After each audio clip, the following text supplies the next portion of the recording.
Si quieres saber los errores más frecuentes en el entrenamiento de fuerza, no puedes perderte este vídeo. ¡Al lío!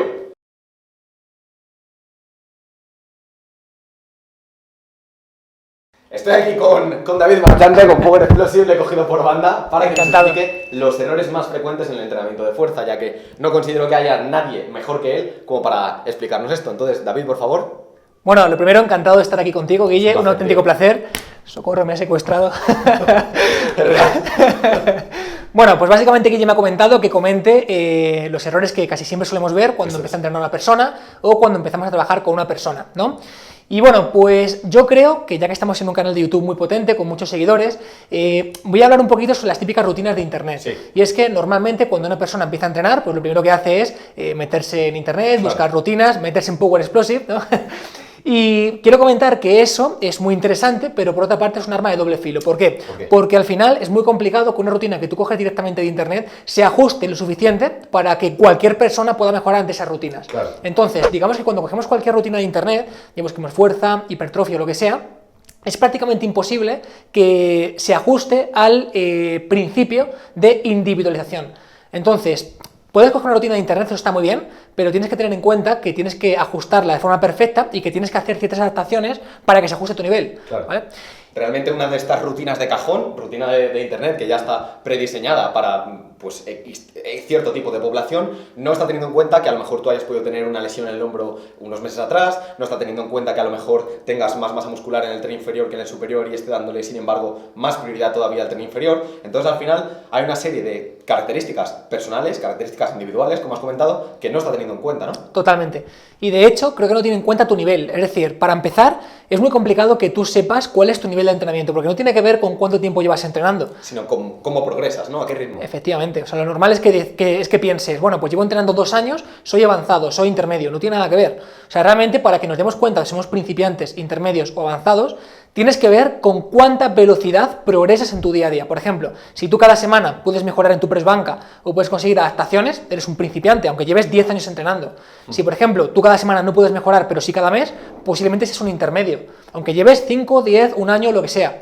Y seguramente si tú puedes hacer, por ejemplo, un récord personal en un ejercicio una vez al año o 2 veces al año, es que eres avanzado. Claro. Entonces, en función de, digamos, la velocidad que tengas para progresar, la planificación tiene que ir orientada a eso. Por supuesto. O sea, ¿para qué vas a hacer un récord personal cada año o 2 veces al año si realmente cada semana podrías mejorar? O sea, es...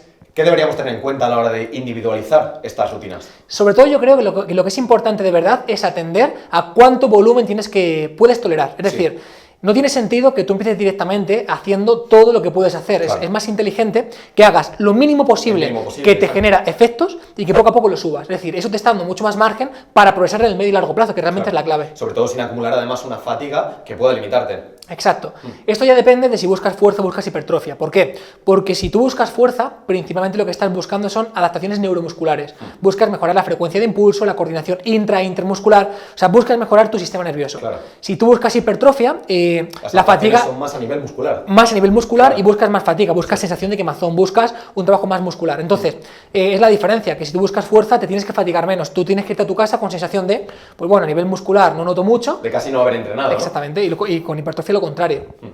Vale, ¿cuál sería el segundo error más típico en el entrenamiento, David? Para mí es una cuestión de prioridades, es decir, la gente cuando empieza a entrenar busca darlo todo, busca hacer técnicas súper complejas, busca trabajar mucho su hipertrofia, y no partimos de la base de que antes de hacer todo eso va una parte mucho más importante, que es moverte bien y hacer las cosas bien. Es decir, creo que se invierte demasiado tiempo y demasiado esfuerzo en hacer rutinas súper complejas cuando la base es que sientas bien la musculatura que estás trabajando, que generes conexiones neuronales a la musculatura que estás trabajando, que la técnica, además, que el control motor por sea supuesto, un buen control motor, que la técnica sea adecuada, que no haya riesgo de lesión, el principio primum non nocere. O sea, lo primero de todo es que hagas lo que hagas, no te hagas daño. No te revientes, claro. Exactamente. Y después, a partir de ahí, complicas todo lo que quieras, pero lo primero es la base.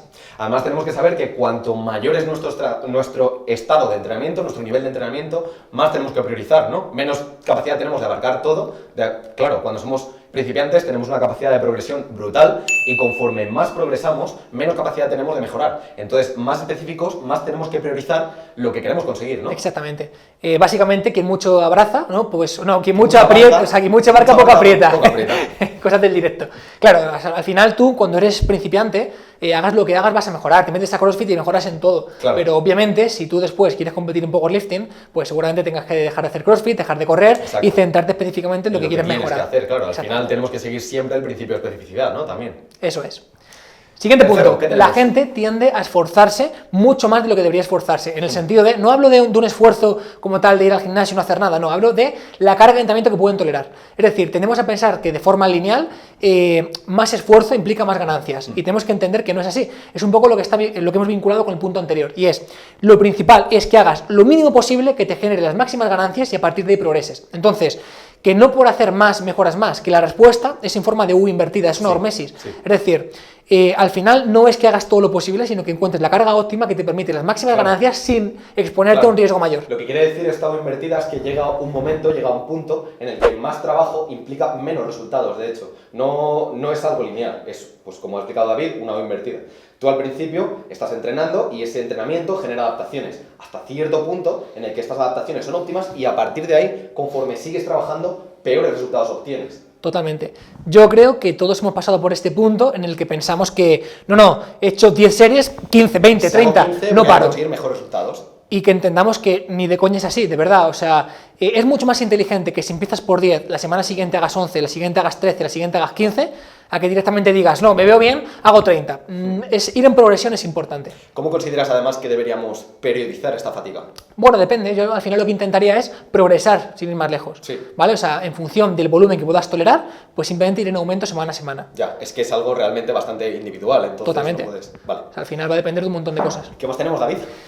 Creo que la gente no prioriza de forma adecuada lo que realmente da resultados. Es decir, principio de Pareto básicamente viene a decir que el 20% de las cosas que hacemos en nuestro día a día generan el 80% de los resultados. Y al contrario, el 80% del resto de cosas generan el 20% de los resultados. ¿A qué voy con esto? Partiendo de la base de que una persona cuando empieza a entrenar va a mejorar en cualquier cosa, prioriza en el 20% de cosas que tienes controladas que sabes que suponen el 80% del resto de ganancias. Es decir, no hace falta que te centres en hacer dietas súper complejas, en hacer rutinas absolutamente increíbles, Claro. en usar toda la suplementación del mundo. No hace falta. Que además probablemente dificulte la adherencia incluso. Es que al final vas a volverte loco para conseguir algo muy parecido. Claro. Entonces, céntrate en el 20% de cosas que realmente generan resultados, que es entrenar bien, comer bien, descansar bien, etcétera, ¿vale? Prioriza esa parte y el resto de cosas, según vayas siendo avanzado y según te vayas complicando ese avance, pues bueno, la vas introduciendo poco a poco y ves si compensa a nivel de riesgo-beneficio y a nivel de ganancias-beneficio, pues meterte o no meterte. Concretando un poco más, en el campo del entrenamiento, ¿qué sería ese 20% en el que tenemos que centrarnos? Yo me centraría en un trabajo que sepamos que te va a dar resultados, un trabajo básico, bien planteado, un trabajo con una buena técnica, ¿vale? Más unos ejercicios complementarios que sepas que sí o sí te van a funcionar. Vale, entonces, por ejemplo, a la hora de estructurar nuestra rutina tendríamos que darle bastante prioridad al calentamiento, lógicamente, para no rompernos. Además, deberíamos priorizar ejercicios multiarticulares y a partir de ahí, ¿qué nos queda para conseguir ese 20% que luego nos genera ese 80%? Lo principal, que la rutina que vayas a hacer la puedas seguir, o sea, que se genera adherencia. Se genera esa adherencia. O sea, que básicamente, por muy buena que sea la rutina, si no la cumples no va a funcionar. Correcto. Entonces, bueno, pues lo principal es cumplirla. Eso ya forma parte del 20%. Es decir, que vayas a entrenar y estés a gusto entrenando. Eso es lo principal.